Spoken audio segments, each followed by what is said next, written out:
Catherine Kimball Mizell is a federal district court judge in Florida, one of 94 federal district court judges in the United States.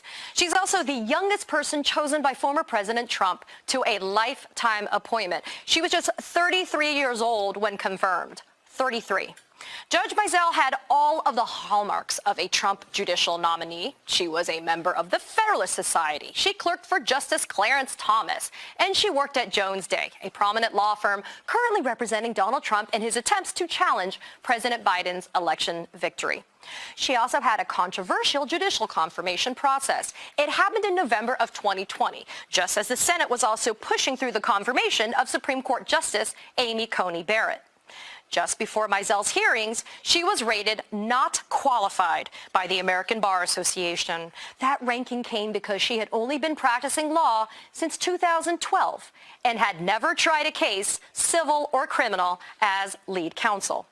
In her nomination hearings, Senator Dianne Feinstein remarked on just how unusual all of that was.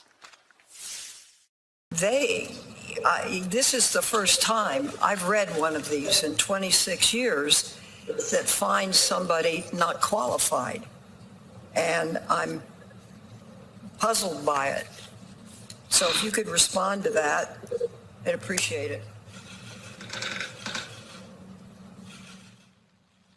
Senator, I cannot speculate as to why the ABA wrote that particular rating.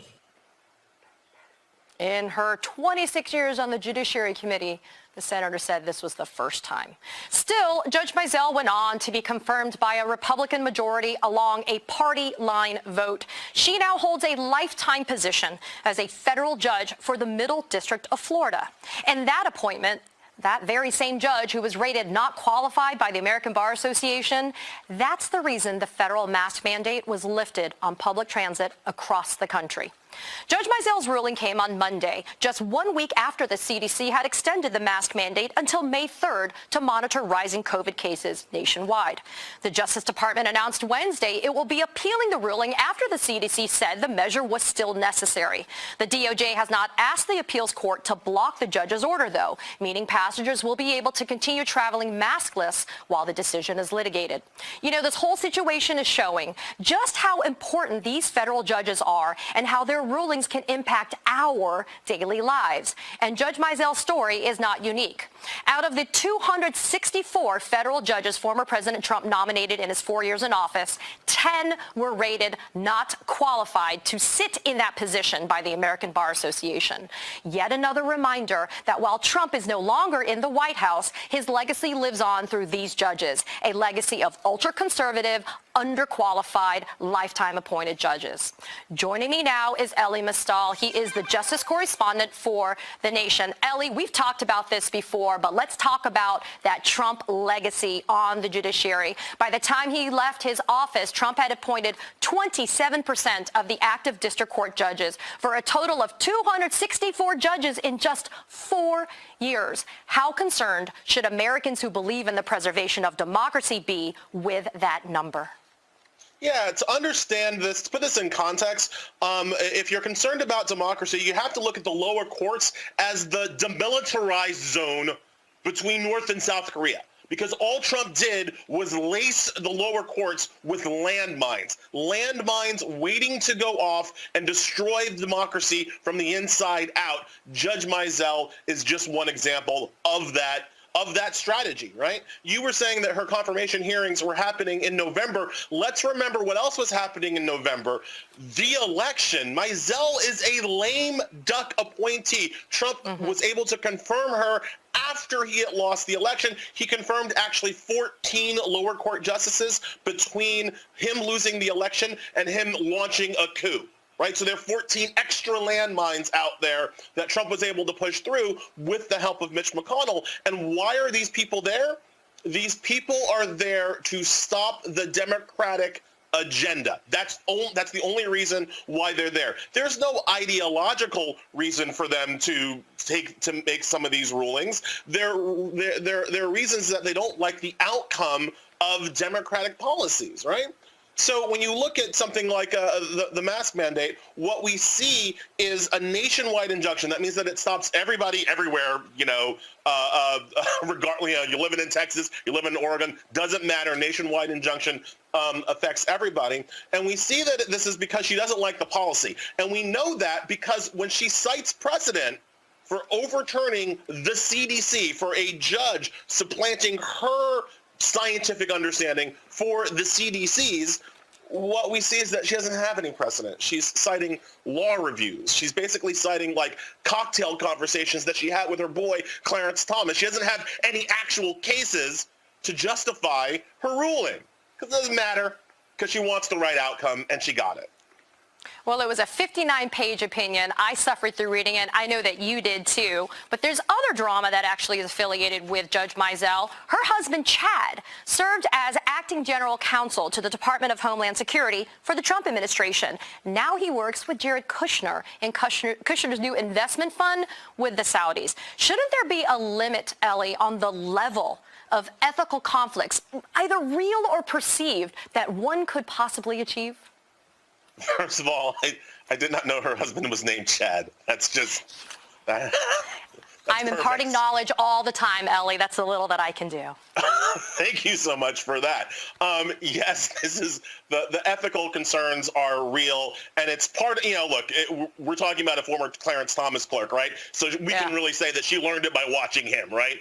Clarence Thomas, a person who cares nothing about corruption, cares nothing about ethics. Look, we need ethical reform for this for the courts as well, right? It should be clear when these judges have to recuse themselves. They should clearly have to recuse themselves from issues where their family is involved, from issues where their family is working for the administration.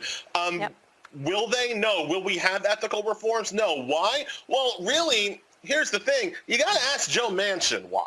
All right, because the first bill out of the gate from the House after Biden won the election in 2020 was H.R. 1. That was a massive, yes, it had voting rights, but it also had ethical reforms up and down our system, right? It made the president have to release his taxes. It made it illegal for the president to use the office of the presidency to give money to his family, like all this stuff, right? Joe Manchin wouldn't go for it. Kristen Sinema wouldn't go for it. And in fact, when Joe Manchin came back with a pared down voting rights bill that he was willing to support, not willing to support it over the filibuster, but willing to support in principle, what did that have that H.R. 1 didn't have? It had all of the ethics reforms taken out. So at some point, somebody needs to ask Manchin and Sinema why they are opposed to ethics. Because ethical reform is also what is needed throughout the Article 1, the Congress, Article 2, the presidency, and Article 3, the judiciary. Well, Ellie, what we'll do is this. We'll have you on a panel with Manchin and Sinema, and then the four of us can sit there and do that road trip we talked about the other day. So Judge Mizell is part of the Federalist Society, which has been touted as the ring that must be kissed to become a judge, both on state and federal levels. People have asked, do the Democrats have anything that is the equivalent to the Federalist Society? Nope.